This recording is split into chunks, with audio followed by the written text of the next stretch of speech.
জামাত ইসলাম তথা ইসলামী ছাত্র শিবির এদের রাজনীতির মঞ্চটা, এদের রাজনীতির কৌশলটা আলাদা। কেন?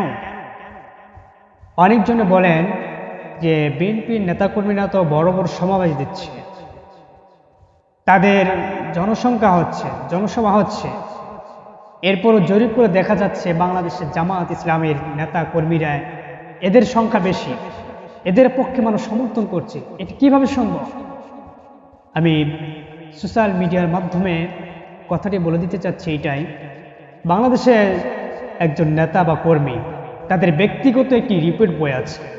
এই ব্যক্তিগত রিপোর্ট বইয়ের ভিতরে তারা দৈনন্দিন কোরআন তেলাওয়াত করে, কোরআন অধ্যয়ন করে, তারা 5 ওয়াক্ত নামাজ আদায় করে এবং তার পাশেই তারা ইসলামী সাহিত্য আদায় করে এবং তারা ইসলামী আন্দোলনের কর্মীরা এরা মানুষের মাঝে দাওয়াত প্রদান করে।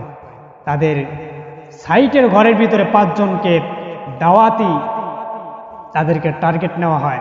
একজন মানুষ যখন 5টা মানুষকে যখন ইসলামের জন্য দাওয়াত দিবে, কোরআনের জন্য দাওয়াত দিবে, ইসলামী আন্দোলনের জন্য দাওয়াত দিবে, অলরেডি এই মানুষগুলো কোরআনের পথে চলে আসে।